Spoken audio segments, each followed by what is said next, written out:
Ethan Carter had no intention of becoming the first Earthman to bond with an alien princess, nor did he expect to embark on a cosmic adventure in the midst of his humdrum existence.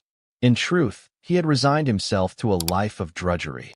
His crumbling apartment, his mounting bills, and the nagging echoes of heartbreak had formed the sum total of his recent days. Each morning, he awoke to the relentless beep of an ancient alarm clock, hastily ate yesterday's leftovers, then trudged to the shabby office where he worked as a data entry lackey. The worst part was that no one in that windowless place even cared if he showed up. He had planned, at last, to send in a curt resignation email, the moment he mustered enough nerve, or enough exasperation, to do so. Yet the day he composed that message in his mind, his finger trembling over the send button, he heard a curious scuffling from within his grandmother's antique wardrobe, which he'd inherited a year prior and never had the heart to toss out. It was a heavy, ornate thing, all carved with roses and vines, and it had once towered in her bedroom, filled with her Sunday dresses and woolen coats. Now, it sat in Ethan's cramped apartment, serving as a makeshift closet for his wrinkled shirts and battered shoes. That morning, as Ethan was steeling himself to quit his job, the scuffling intensified into a muffled thump. At first, he thought it was some large rat or mischievous raccoon, though how such a creature might have gotten in was beyond his reasoning. With the mild panic of a man who'd had just enough coffee to handle a small emergency, he hesitantly approached the wardrobe and placed an ear to its polished door, momentarily distracted from his plan to abandon the corporate world. An odd shuffling, like someone fumbling in the dark, made him jump back. "Hello," Ethan called, feeling rather foolish, for who might possibly be inside his grandmother's wardrobe? The handle of the door rattled. A faint light glimmered from the crack beneath. A second later, the door flung itself open with a creak of old hinges, and out tumbled a figure with skin of violet hue and a swirl of shimmering, waist-length hair. She sprawled upon the worn carpet, limbs tangled in the thick coat Ethan rarely wore, blinking her large, golden eyes in confusion. Dressed in what seemed to be a suit of soft, glimmering fabric woven with intricate threads, she held up her slender, four-fingered hands in apology or perhaps surrender. Ethan's heart thundered in his chest. This was no intruder from his own world. That much was clear in the instant the living room lamp illuminated her features. For several seconds, neither of them spoke. The figure, evidently female, brushed the dust from her elaborate outfit, all the while staring at Ethan with a mixture of surprise and suspicion. He might have wondered if he were dreaming, had he not smelled the faint odor of ozone, and noticed a peculiar warmth emanating from within the wardrobe. At last, the alien woman took a cautious step forward, her posture regal yet uncertain. "I beg your pardon," she said, her English unexpectedly precise, though laced with a faint accent that Ethan could not place. "I did not anticipate that portal to open here." Her voice was soft, though carrying a quiet authority. Ethan tried to speak, but all that came out was a squeak. He cleared his throat, took a breath, and managed to utter, "Portal?" She nodded, her gaze drifting to the wardrobe's interior. "Yes, indeed. My name is Liora, diplomat of the Zephyrian Confederation.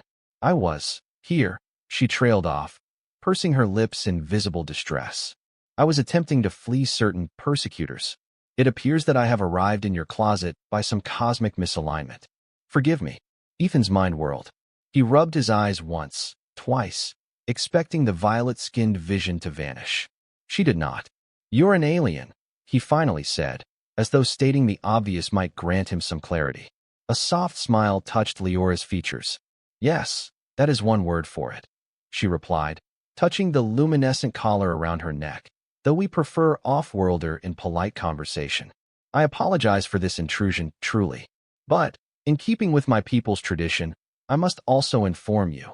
She paused, her expression shifting as if she were steeling herself. "Since you have found me in a moment of dire need, by our ancient custom, you are considered my spouse." He nearly choked. "Spouse?" "Yes," she said quietly, eyes shining in the lamplight.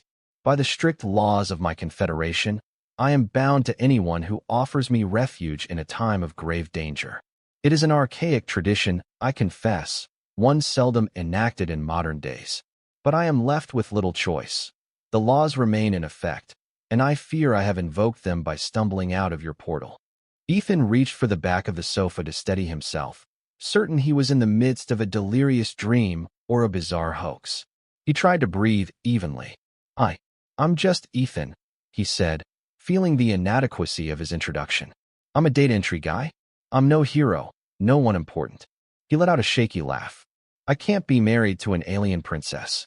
She regarded him with sympathy. "I understand your confusion.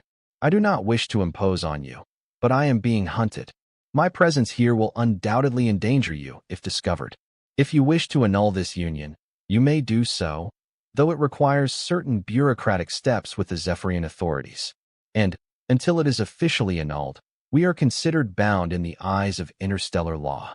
For a moment, Ethan thought about the insanity of it all. Then, shaking his head in disbelief, he asked, "Hunted by who?" Liora drew herself up, planting her hands at her sides.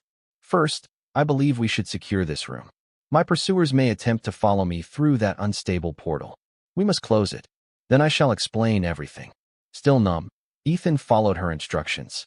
They opened the wardrobe door once more, witnessing a swirling brilliance at the back, a kind of rift that quivered with translucent energy. Liora withdrew from a hidden pocket a small device shaped like a golden disc. She pressed a button on it, sending threads of crimson light spiraling into the swirling haze. Soon, the portal snapped shut with a crackling sigh, leaving only the mundane wooden back of the wardrobe. The smell of ozone faded, replaced by the stale odor of mothballs. "Now then," she said softly, "if I have your hospitality for just a little while, I will explain." Ethan nodded, mutely gesturing for her to make herself comfortable. He felt as though he should be trembling in panic, but oddly enough, an undercurrent of fascination calmed him. Perhaps it was the desperate glimmer in Liora's eyes, or the awe of encountering something beyond his wildest dreams. She settled on the edge of his thrift store sofa, the shimmering fabric of her attire catching the light. "I am, as I said, a diplomat of the Zephyrian Confederation, though my rank was somewhat inherited. I am the third daughter of a lesser royal line, a princess in name rather than direct heir to any throne. As an envoy, I recently uncovered a conspiracy involving illicit arms deals between factions of my home system and certain Earth-based operatives. When I attempted to report my findings, I was declared a traitor by those in power who are complicit in these corrupt dealings. I had no choice but to flee. If I remain in the open, bounty hunters will capture me, or worse." She paused, her slender fingers tightening around the golden disc. "So I used a contraband portal generator, hoping it might send me far from prying eyes. But it malfunctioned. I ended up crashing through your wardrobe. And thus, by an ancient clause in Zephyrian law, here we are." Ethan ran a hand through his hair. "I see." He wasn't sure he did see, truly. But he was trying to keep up. "Is anyone else going to come through that portal?" Liora frowned. "Not from Zephyr, at least not easily. But the portal can destabilize local space-time. There may be anomalies. Others with advanced means might track the portal's energy signature. We must be prepared." Ethan slumped beside her. "I don't know how I can help. I'm just a normal human being with normal problems. I'm not exactly a soldier or a spy. This is incredible. Maybe it's too incredible." Liora placed a hand on his shoulder, surprisingly gentle. "You have already helped me by giving me sanctuary. If your authorities find me, they may treat me as a threat. But I assure you, I only wish to bring the conspirators to justice, to protect your planet and mine from this dangerous arms trade. The Confederation could sanction Earth if the deals go unchecked, possibly leading to a conflict no one wants." He exhaled. "All right, for now, stay here. But I should warn you, this place isn't exactly secure. I live alone, and, well, the walls are thin. My ex-girlfriend, ironically, works for some hush-hush government agency, though I doubt she'd ever come knocking." He laughed bleakly. "Come to think of it, I guess I shouldn't put it past her." "Any assistance is enough," said Liora. "Truly, Ethan Carter, I am in your debt." He didn't know what else to do except nod. So, that morning, instead of sending his resignation email, he found himself making a pot of cheap coffee for an alien princess in his small kitchen, all the while feeling the weight of cosmic complications descending upon his previously mundane life. The following days were a whirlwind of chaotic new routines. Liora, with her foreign regality, managed to remain mostly hidden, though she insisted on a few modifications to the apartment's security. She tinkered with the golden device, hooking it to a battered lamp in the hallway in an effort to detect dimensional fluctuations, or so she claimed. She also taught Ethan a few phrases in her native language, which involved lilting vowels and sharp consonants that barely fit his human tongue. She said it might come in handy should any other Zephyrian travelers appear. As bizarre as it all was, Ethan found a strange comfort in her presence. Perhaps he had grown lonely, or perhaps her unwavering composure soothed him. Whatever the reason, each day he returned from work half expecting her to be gone, half dreading the possibility that she might truly vanish. But she remained, perched quietly on the sofa with that luminous collar and those reflective eyes, politely asking about Earth customs and the curious inflections of the English language. On the third evening, just as Ethan was about to turn in for the night, a thunderous knock sounded at his door. His heart leaped into his throat. Liora mouthed the word hide, but before they could do so, the door burst open with surprising force. Standing there was a cadre of grim-faced men and women in black suits, their eyes steely, their posture menacing. At their head stood a woman Ethan recognized immediately, Agent Riley, his ex-girlfriend. She had not changed much since their last tense meeting months ago, still wiry, still intense, her hair pulled back in a practical ponytail. Her gaze flicked over him, then to the sofa, where Liora was half concealed behind a decorative pillow. "Ethan Carter," said Agent Riley in an official tone, "we have reason to believe you're harboring a non-human entity in this apartment. Step aside." Ethan stumbled over his words. "I what?" He forced an incredulous laugh that sounded entirely phony. "Are you serious?" "Yes," she said simply, motioning for her team to spread out. "We have intelligence that an off-world diplomat, Fugitive, by all accounts, might have used an illicit transdimensional gateway that ended up somewhere in this building. And you happen to be on a watch list, courtesy of your grandmother's interesting collection of antiques." Her gaze was icy. "You know, Ethan, you really should have told me if you were planning to get involved in something cosmic. Might have saved us both a lot of trouble." Liora rose slowly from the sofa, her shoulders squared. Agent Riley's entourage raised their weapons, their eyes flickering with both anxiety and determination. "Ethan Carter," Liora said firmly, "fear not. I shall handle this." With a gracious bow of her head, she addressed the intruders. "I am Liora of the Zephyrian Confederation. I have not come to harm anyone, but I must request that you lower your weapons. By interstellar law, my presence on Earth is subject to certain diplomatic rights, though these are somewhat complicated by the circumstances. I also must inform you that Ethan Carter is, under my planet's tradition, my recognized consort." Agent Riley's eyebrow twitched. "Consort? Ethan, what in the world have you gotten into?" Ethan shrugged helplessly, words catching in his throat. "It's complicated." The tension crackled in the air. Riley looked like she had a dozen scathing remarks to unleash, but she held her tongue, scanning Liora's face as if deciphering every nuance. At length, she gestured for her agents to stand down, though they did so reluctantly. "All right," she said. "I want the truth here and now. Start talking, both of you. My superiors suspect you're involved in something bigger than an accidental wardrobe malfunction." Liora exchanged a glance with Ethan. Then, with composed poise, she launched into a concise explanation of her situation. How she discovered a conspiracy involving illegal arms trades between factions of the Zephyrian Confederation and certain unscrupulous figures on Earth. How she'd been framed for treason, and how she'd taken refuge in Ethan's home purely by accident. As she spoke, Agent Riley's stoic mask slipped by degrees, replaced by fleeting expressions of intrigue and alarm. When Liora finished, Agent Riley stood silent for a moment, glancing at her team. "Our intelligence did indicate an unusually high volume of unregistered shipments from off-world sources," she murmured. "But we have no official record of these so-called arms deals. If what you're saying is true, then Earth is in more danger than we realized. My directive was only to apprehend and detain any unauthorized alien presence. But," she exhaled in frustration, "I can't simply let you walk away." Ethan swallowed hard. "Riley, you know me. I don't make up weird stories, and I definitely wouldn't harbor a fugitive if it was dangerous. Liora is telling the truth." We need to figure out how to expose the real culprits, not turn her in. One of the suited agents shifted, his voice a low growl. Agent, we were told to retrieve the suspect at all costs. Agent Riley's jaw clenched.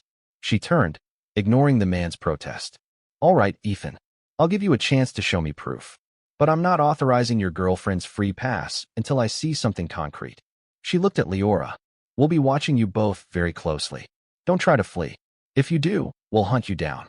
As quickly as they had come, the agents left, though the implied threat was clear. Ethan locked the door behind them with trembling hands. Liora slowly eased back onto the sofa. She seemed drained, her violet complexion paler than before. That was close, she said in a hush. They might have taken me by force. Ethan nodded. Riley's not the type to do that, unless she's ordered. But we can't rely on her scruples. We have to find a way to prove your innocence, or else. A faint flicker of hope brightened Liora's features. Thank you for supporting me, Ethan Carter. He managed a weak grin. Don't thank me yet. I have no idea what we're going to do. Yet, oddly enough, despite the fear gnawing at him, Ethan felt a strange surge of purpose. Maybe this was the push he needed to break out of his rut, a cosmic call to arms, albeit one he hadn't asked for.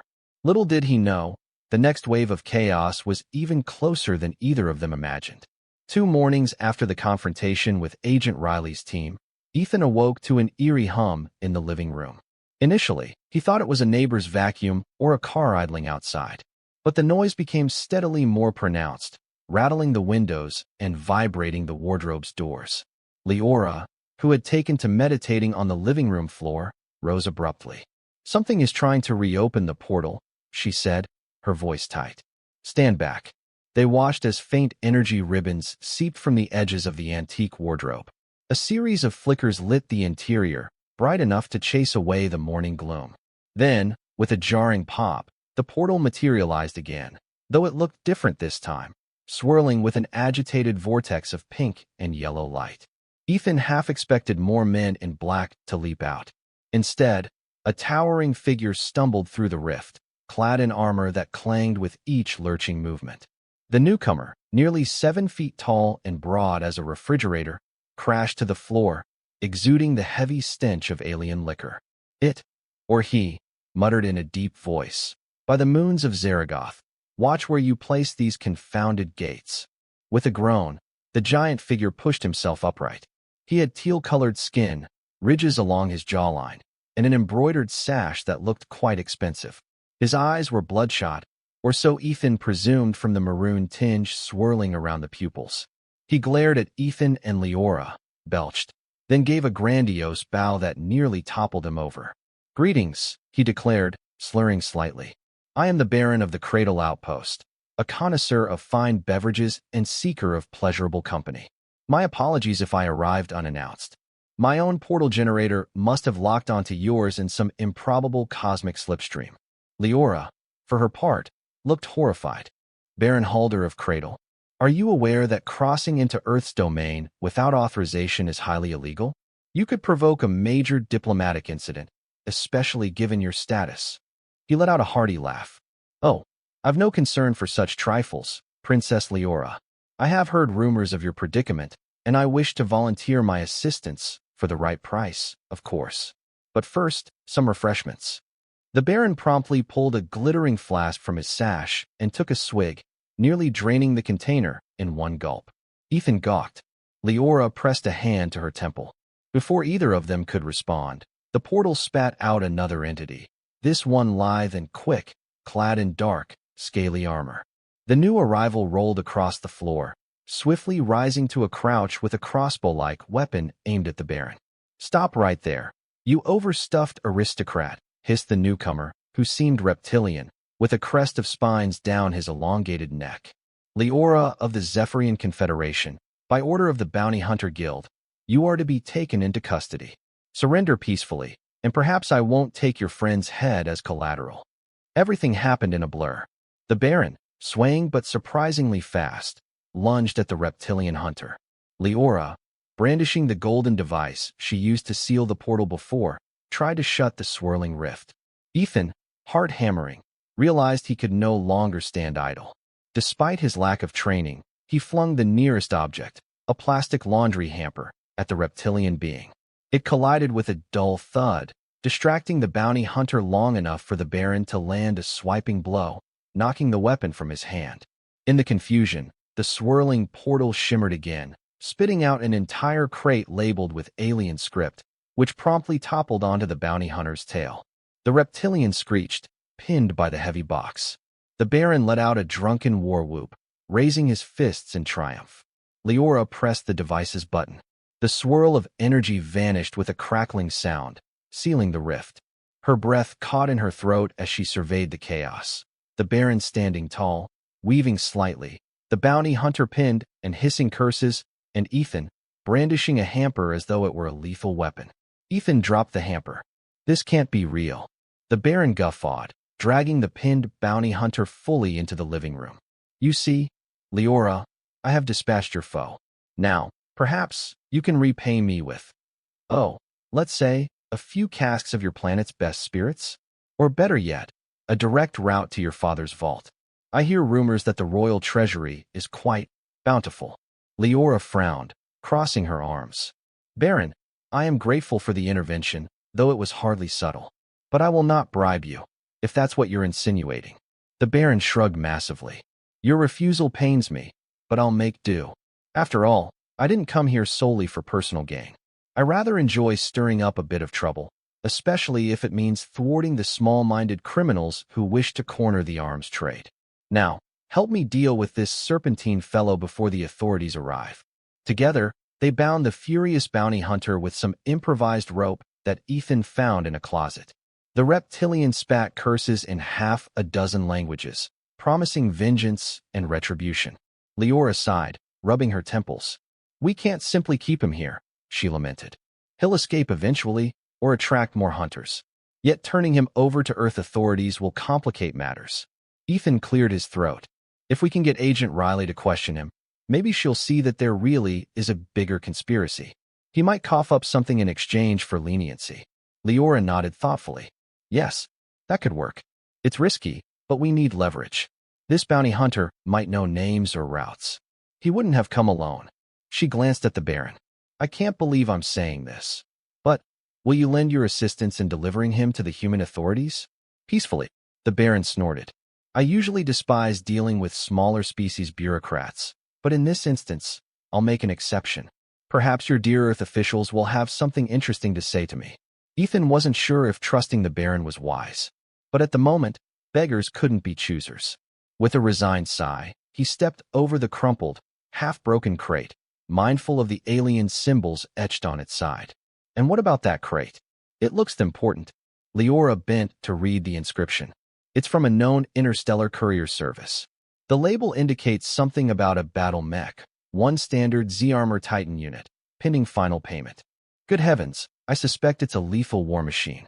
Probably meant for one of the conspirators. The random portal glitch must have dumped it here. Ethan's eyes widened. There's a giant battle mech in that box, in my apartment? That's probable, Liora said, her voice hushed, though it appears unassembled. The Baron cackled. Oh, we can assemble it. If we do, it might fetch quite the price on the black market. That, or we could intimidate an entire city block with it. Liora shot him a reproachful glare. We do not want to intimidate anyone. I'd rather see it disarmed. This is a piece of illegal weaponry smuggled onto Earth. Ethan placed a palm over his face. We need to call Riley. Immediately. So it was that, for the second time in a week, Ethan found himself summoning his ex-girlfriend's secret task force. This time, though, there was no sly attempt to deny the alien presence. Instead, they had a genuine prisoner and an interstellar war machine jammed into a cramped apartment. Ethan feared that 1,000 negative outcomes could result. The bounty hunter might escape, the Baron might do something ill-advised, or Riley might decide to arrest them all. But the chance to reveal concrete evidence of illicit arms deals outweighed the risks. When Agent Riley and her team arrived, the reaction was far less confrontational than before. They stared, jaws slack, at the enormous Baron, the bound reptilian, and the battered crate. For several tense minutes, her subordinates trained their rifles on the newcomers, but no one fired a shot. Riley herself approached the pinned bounty hunter, her eyes gleaming with curiosity and caution. "What is this?" she demanded, glancing over her shoulder at Ethan. "You realize harboring additional aliens could be seen as a blatant violation of international code?" Ethan lifted his hands in an appeal.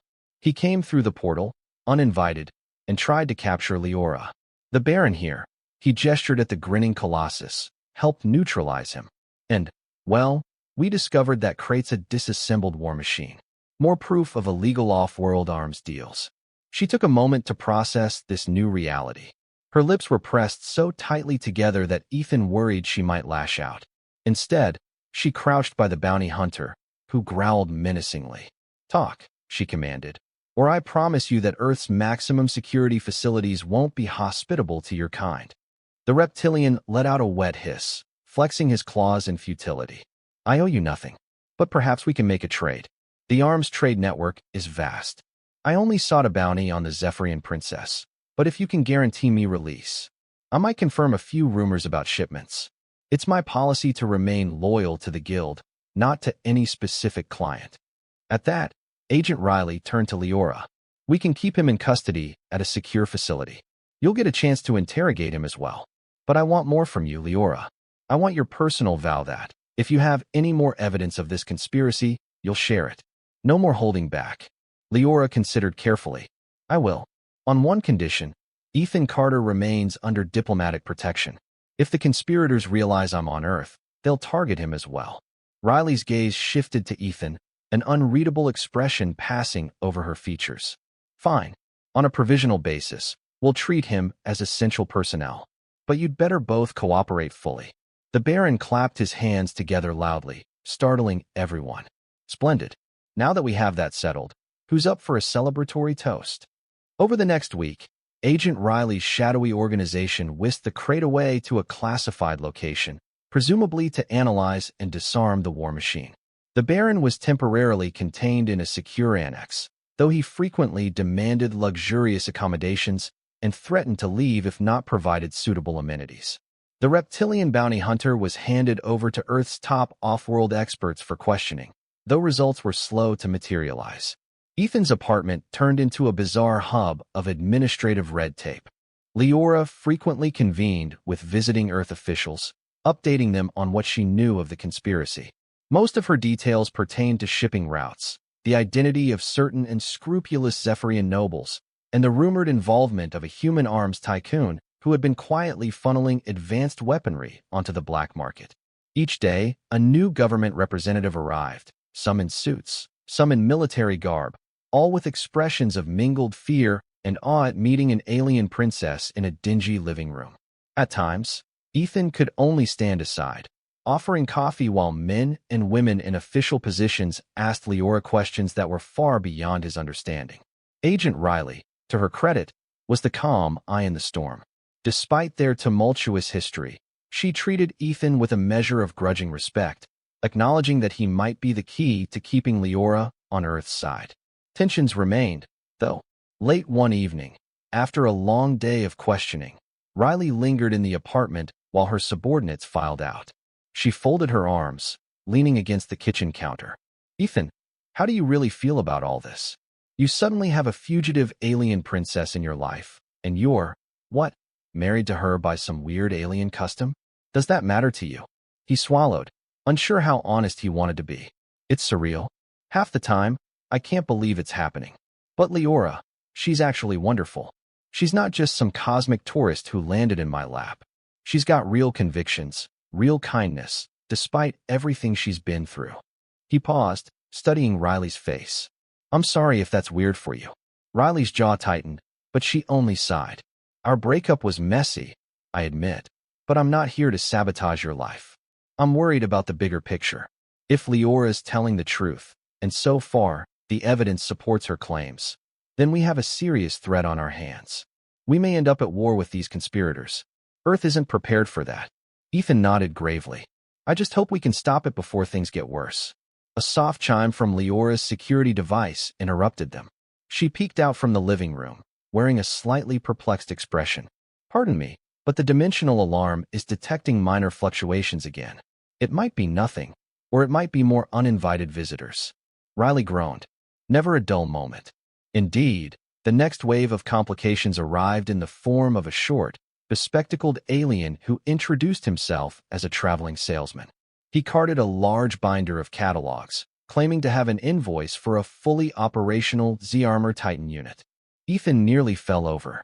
The salesman insisted he was there to finalize a transaction begun by an Earth-based client, although the item in question had somehow ended up in Ethan's living room.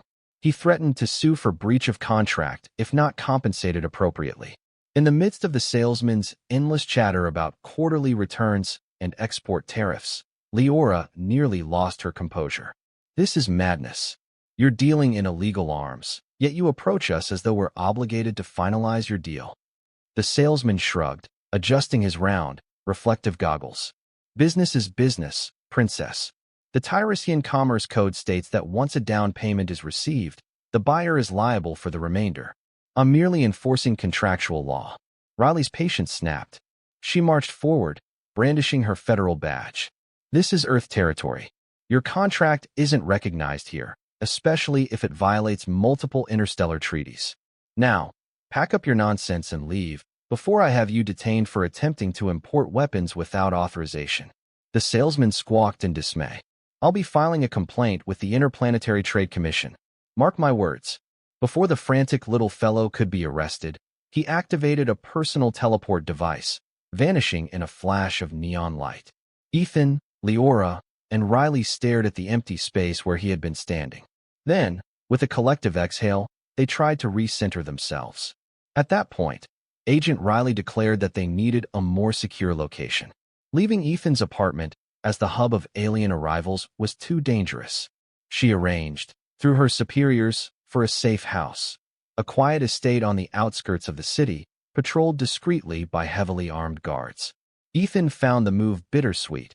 He was used to his ramshackle little home, but it had become a focal point for cosmic chaos. Liora, always the diplomat, expressed gratitude, though she insisted that Ethan remain with her.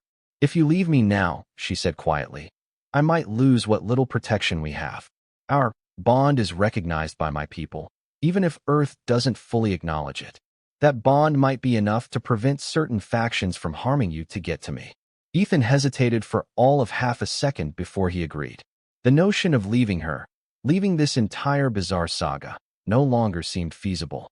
So they packed their things, oversaw the careful transport of the sealed crate to a clandestine Earth facility, and prepared to relocate. The safe house was a stark contrast to Ethan's modest apartment. A grand, old-fashioned estate with tall windows, sweeping lawns, and a handful of discreet guards patrolling the perimeter. Within these gilded halls, Liora was given a suite of rooms for her diplomatic activities, while Ethan had a smaller room next door, connected by a shared study. The Baron, released from temporary containment, managed to claim a guest room for himself, though he complained daily about the lack of real entertainment and threatened to bring in a harem of exotic performers from across the galaxy, an idea that Agent Riley promptly vetoed. Nevertheless, the Baron's presence was not entirely unwelcome. He had a knack for gathering intelligence from shady sources, presumably through an extensive network of cosmic bartenders and black market traders. He boasted to Liora that he had leads on the identity of certain corrupt officials within the Zephyrian Confederation. She listened carefully, verifying what she could, though her guarded demeanor revealed her reluctance to trust him outright. Ethan found himself, in this sprawling estate, occupying an awkward middle ground, too civilian to be an official collaborator, yet too important, by virtue of Liora's bond, to be brushed aside. The days blurred into a series of tense briefings, coded transmissions from across the galaxy, and hush-hush strategy sessions in dimly lit drawing rooms. He discovered a new side of himself, a willingness to adapt, to stand by Liora, to speak up when it mattered. Slowly but surely, he came to appreciate that his presence gave her solace in the midst of the political storm. Yet he also sensed a shift in Liora's manner toward him, where before she had been formal, even distant, her demeanor warmed. She asked about his life, his aspirations, even the heartbreak that had led him to the brink of quitting his job. One evening, as they strolled through the estate's quiet garden, she admitted that her initial claim, that they were spouses by her people's custom, had been mostly ceremonial. Yes, the legal bond is real, she said gently, looking out at the moonlit pond, but it need not dictate our fate.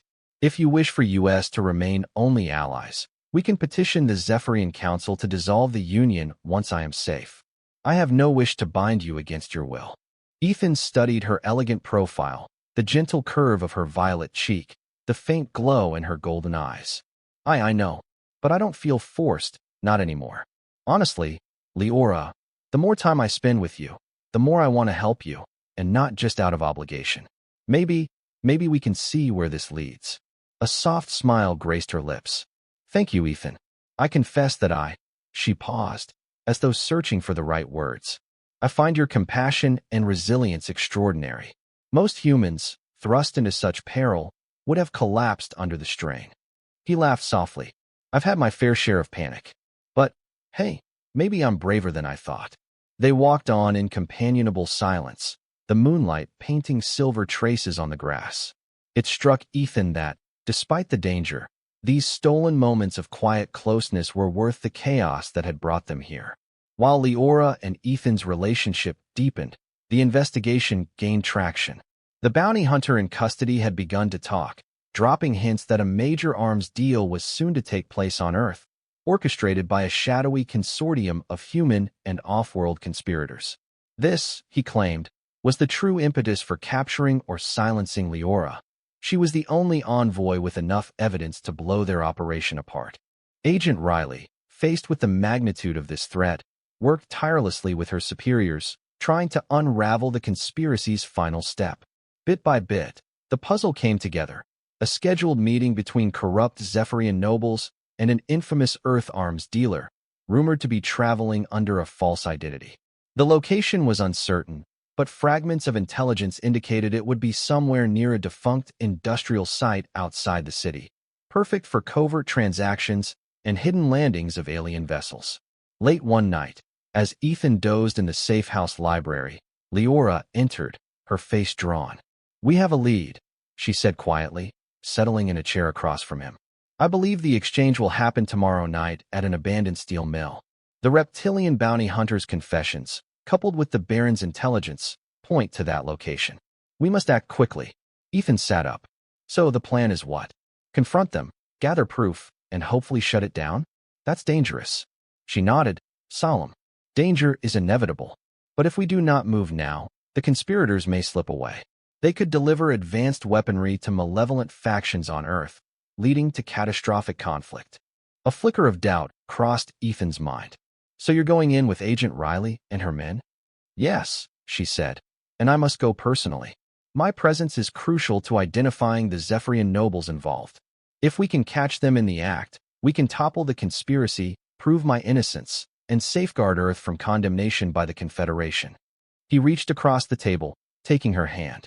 I'm going with you, he said firmly. Don't argue. This is bigger than me being some clerk in a dead-end job. I need to see this through. Her eyes softened. Very well. But promise me you will stay close. No heroics. I cannot afford to lose you. Ethan swallowed, heart pounding at the earnestness in her tone. I'll do my best. The next night, in the cold darkness near the abandoned steel mill, black SUVs and inconspicuous vans assembled on the outskirts. Ethan, clad in a borrowed bulletproof vest, stood among a cluster of operatives, heart hammering like a drum. Liora wore a sleek, dark cloak that camouflaged her violet skin under the glow of distant industrial lamps. Agent Riley, all business, coordinated her team's positions with curt orders over a secure radio channel. The Baron was there as well, somehow having convinced the task force that his presence might be an asset, though his constant complaining about the chill in the night air grated on everyone's nerves. A hush descended as they approached the gaping entrance of the steel mill. Rusted machinery jutted like skeletal remains within. Through the gloom, Ethan could discern the faint glow of lights deeper in the facility. There, the conspirators would be making their exchange. Riley signaled for two teams to circle around, ready to pounce. Liora, Ethan, and the Baron accompanied her, treading carefully among the debris. Suddenly, a pulse of energy lit the far end of the mill. A sleek craft, shaped like a manta ray of polished metal, hovered in midair, descending with uncanny silence. Flashlights bobbed, and a handful of figures stepped forward to greet the landed vessel. Ethan counted at least 6 or 7 individuals, some definitely not human. He glimpsed elongated limbs or faintly glowing eyes. He spotted a tall, stern-faced man in a tailored suit, barking orders as if he owned the place. That, Ethan presumed, must be the Earth arms dealer. Only, there was something unsettlingly familiar about him. Liora tensed, gesturing for them to stay still. They watched as a ramp extended from the alien craft, and out strode a group of robed Zephyrians, their skin tones a variety of violets and blues, their eyes glinting in the harsh industrial light. One of them, an older male with a ceremonial circlet on his brow, barked in stilted English. "Let us complete our transaction swiftly. The Confederation suspects nothing, thanks to our scapegoat. We shall have the weapons, and the humans shall profit handsomely." Ethan felt Liora stiffen at his side. Anger flared in her golden eyes. "That's Lord Varish," she whispered fiercely. "He's the one who spearheaded the smear campaign against me. He's second cousin to the Empress, a powerful noble. I can't believe he's here in person." Riley grimaced. "This might be our only chance to grab him. Everyone, positions." She gave a hand signal to her teams. The man in the suit stepped forward, voice echoing. "We have the goods, but we need a demonstration of your currency. We can't finalize the deal on promises alone." Lord Varish sneered. "Then behold what we offer, a weapon that can neutralize entire city blocks in a single strike. Soon, the Confederation will have no choice but to recognize our dominion, and Earth can capitalize on the spoils." Before he could elaborate, Agent Riley's team sprang into action, floodlights flaring to life, weapons trained on the conspirators. "Freeze! Federal agents! Do not move!" Bedlam erupted. The robed Zephyrians scattered, some attempting to dash back into the craft. The man in the suit barked, "You fools, hold them off." A hidden contingent of armed mercenaries emerged from behind crates, opening fire on the agents. Energy blasts and gunshots ricocheted off the metal walls. The roar was deafening. Ethan dropped behind a crumpled steel beam, heart pounding. Riley's agents returned fire with lethal precision, but the conspirators had advanced technology. One mercenary hurled a spherical device that exploded in a shower of plasma sparks, nearly striking the Baron, who yowled and dove aside. Liora moved with graceful swiftness, brandishing the golden device she used for sealing portals. Only now, she seemed to manipulate it to produce a protective shield. A shimmering barrier materialized before the Earth operatives, absorbing several energy blasts. In the confusion, Ethan spotted Lord Varish sprinting for the exit. Fueled by adrenaline, Ethan gave chase. He ducked under stray fire, weaving through the labyrinth of rusted machinery. Liora, noticing his movement, shouted his name, but her voice was drowned out by the cacophony. He saw Varish scramble toward a side door, presumably seeking an alternate escape route. Seizing an opportunity, Ethan lunged and tackled the robed noble to the ground, both of them skidding across oily concrete. Varish snarled, his eyes wild. "You dare lay hands on me, human?" He kicked Ethan aside with surprising strength, but Ethan clung to his leg, refusing to let go. This man had framed Liora, nearly sparked interplanetary warfare. He wasn't about to let him slip away. Varish's hand shot out, palm crackling with energy. Pain flared in Ethan's side as an electric discharge coursed through him. He cried out, forced to release his grip. The Zephyrian noble prepared another strike, looming over him with twisted triumph. Before he could deliver the blow, a flash of gold, and Liora was there, intercepting him with a swift blow to the chest. Energy crackled between them. Varish staggered, outraged. "You traitor," he spat, eyes aflame. "The Confederation will never believe your innocence." Liora's voice rang out, cold and certain. "They will, once we present all the evidence of your treachery. Your tyranny ends here, Varish." With a second, precise maneuver, she used her device to bind his wrists in a shimmering band of energy. Varish howled, struggling in vain. Ethan, dizzy from the electric jolt, let Liora help him stand. He clutched his ribs, panting. Nice timing, he managed, through ragged breaths. She offered a small, tense smile.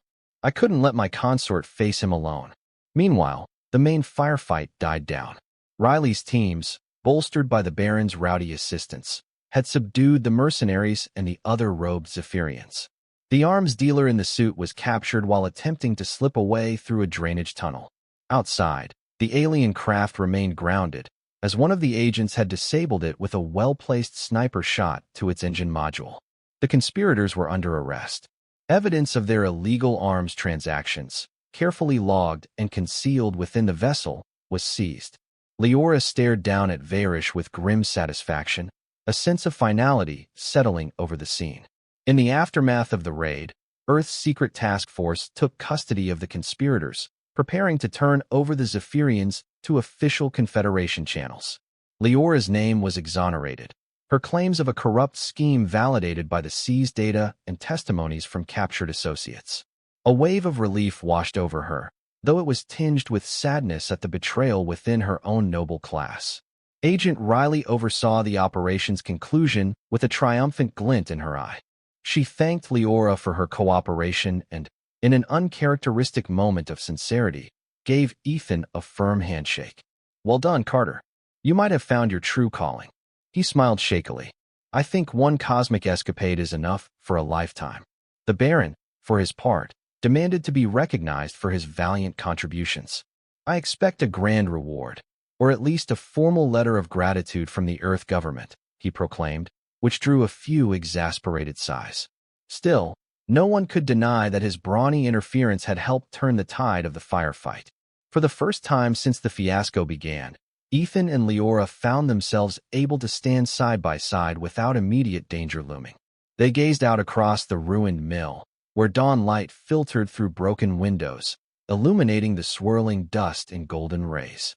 Outside, the chirp of morning birds was a stark contrast to the carnage that had erupted hours earlier.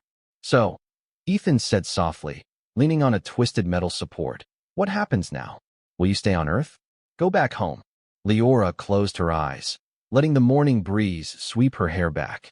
"I must return to Zephyr, to ensure that Varish and the others are brought to justice before our highest court. There is so much healing to be done, so many damaged alliances to mend. The Confederation will need fair leaders, ones untainted by corruption." He swallowed the sudden lump in his throat. "That means you'll be leaving soon." A gentle nod. "Yes, but I want you to come with me, at least for a time. By our laws, you remain my consort, though as I said before, you may choose to dissolve the union. If you choose to keep it, your presence will strengthen my case before the Royal Council, demonstrate that we stand united with Earth. If not, I'll respect your decision." Ethan's heart thudded. The idea of leaving his planet, stepping into an entirely alien world, was daunting. But the thought of letting Liora go, perhaps never seeing her again, felt worse, like a dull ache blossoming in his chest. He recalled the months of aimlessness before she arrived, the weight of despair he had carried daily. Meeting Liora had flipped his world upside down, yes, but it had also lit a spark of purpose and connection he never expected to find. Drawing a breath, he met her gaze. "I want to stay with you. At least I want to see where this goes. If you'll have me." Her face brightened, that subtle glow returning to her eyes. "Then let's face the future together."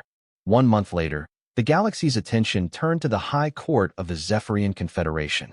Within the gleaming spires of the capital city, Lord Varish and his conspirators faced trial, their elaborate crimes laid bare for all to witness.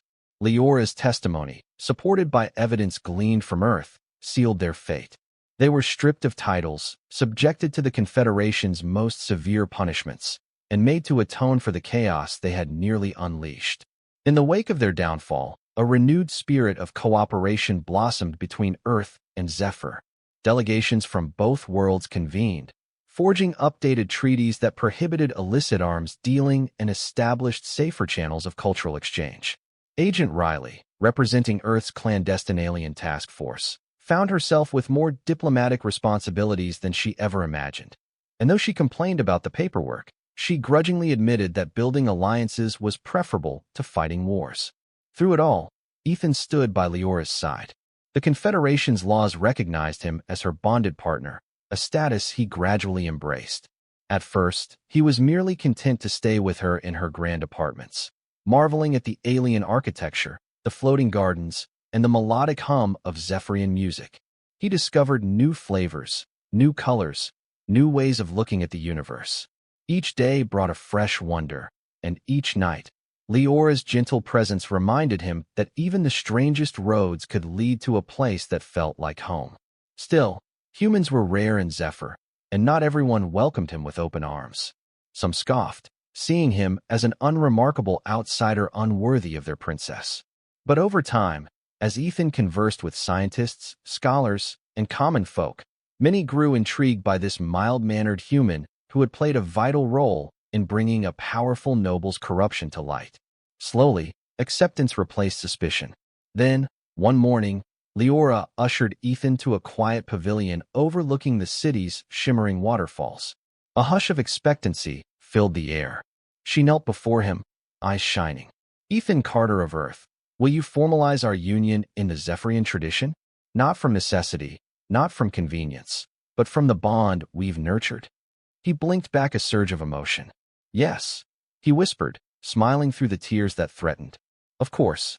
Their ceremonial binding, this time performed by choice, took place under the swirling constellations of Zephyr's night sky, with a gentle breeze carrying the scent of blossoms from the moonlit gardens.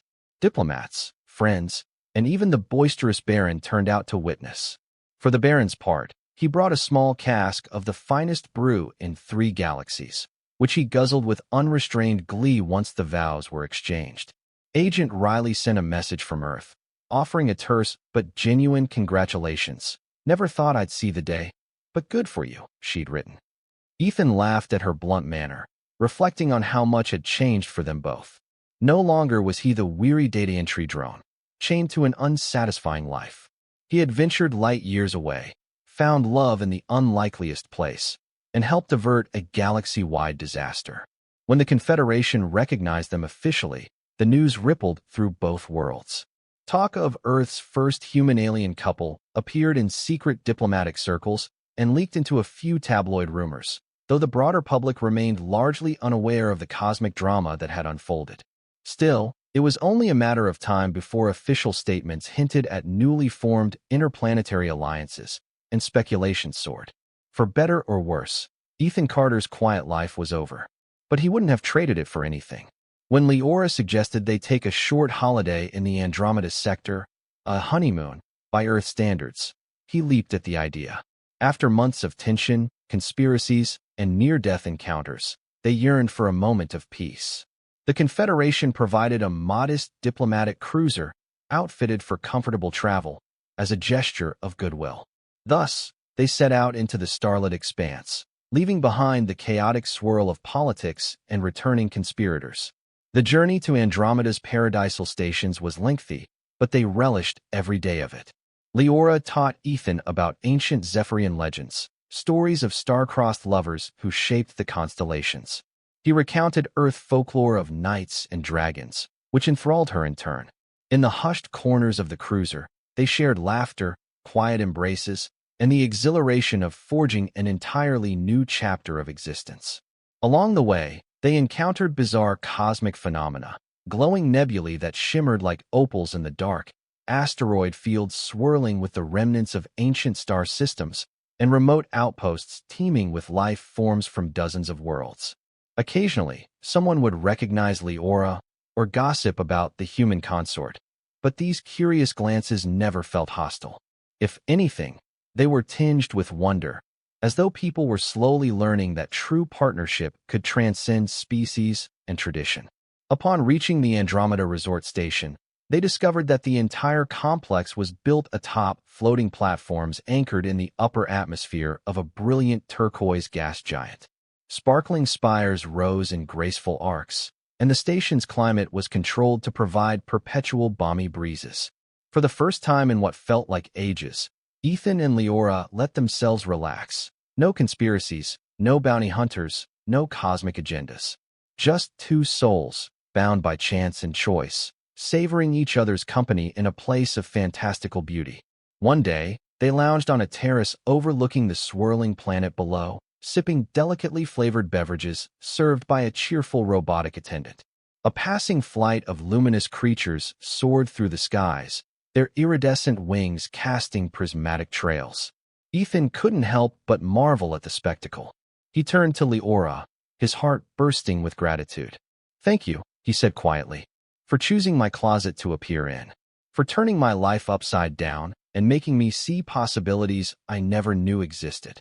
She reached out, brushing her fingers along his cheek. It was fate, perhaps, or a malfunctioning portal. But either way, I am thankful too. They shared a contented silence, the gentle hum of alien breezes carrying the promise of endless horizons. The swirl of the turquoise clouds below was hypnotic, as if the universe itself danced in celebration of their improbable union. Far from Earth, far from the gloom of his old life, Ethan Carter thought back to the day he nearly quit his job, to the heavy sense of despair he once carried. That man felt like a stranger now. He had discovered hope in the unlikeliest place, an antique wardrobe that opened onto cosmic wonders, a fugitive alien princess with laughter in her eyes and bravery in her heart. In her love and in their shared purpose, he had found a life worth living, more thrilling than any dream. And so their story reached its happy turning, not an ending, but a bright threshold toward all that lay beyond. Together, they would face new challenges and new triumphs among the stars. Together, they would bridge two worlds, forging links of understanding and trust. And for Ethan, who once believed he had no future to look forward to, each dawn now shone with boundless possibility, accompanied by the warm and steady presence of the violet-skinned princess who had tumbled out of his closet, claiming him as her soulmate, and proving it true with every beat of their shared hearts.